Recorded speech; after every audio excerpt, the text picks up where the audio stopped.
Moving on now, the National Human Rights Commission, in collaboration with the United Nations High Commissioner for Refugees, has organized training on monitoring and documenting returnees' protection issues in Adamawa, Borno and Yobe states.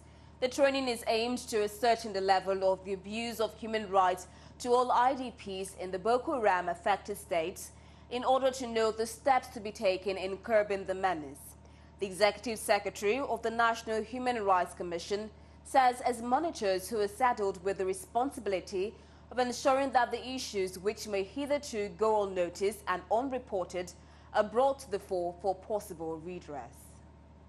There are human rights implications, but it more or less lies with the security to catch criminals. That's not the work of Human Rights Commission to catch criminals, but the fallout from that. Let us say, if people are now displaced, do you understand what I'm saying? It is now the work of human rights to make sure that those who are displaced are being kept in humane conditions, that they have the basic necessities of life, and their rights are not prejudiced. But to confront the criminals is not the work of Human Rights Commission. The head of field office of the United Nations High Commissioner on Refugees says the Commission will continue to work hand in hand with the National Human Rights Commission in addressing cases of human rights abuse in the northeast Nigeria. Rightly know, in every society, in every community, there are abuses, there are violations. But what we are trying to do is to make sure that those who are already oppressed have a right to be able to be heard. And these violations have to be heard, and perpetrators of these violations are being brought to book. Some of the monitors who returned from different IDP camps in the northeast expressed concern over the condition of the internally displaced persons in their camps, calling on the government to urgently address the plight of the IDPs in the northeast, particularly Adamawa, Borno and Yobe states. It has been so stressful because to reach out to the person of concern to make sure that the right of the internal displaced person are being protected, that their right is not being violated.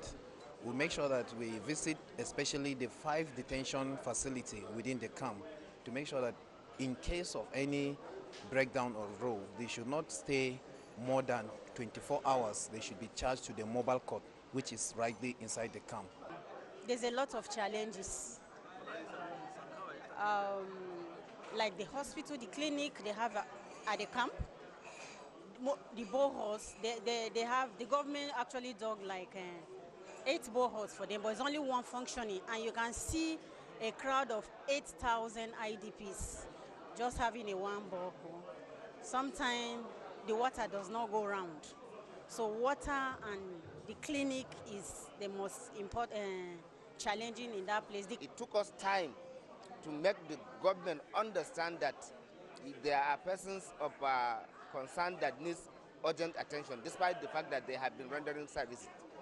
Now we have to intimate on the government to show them that most partners have already left Yobe. So now, on their part, the government now wrote to health centers like hospitals and clinics and what have you to render services free of charge to persons of concern.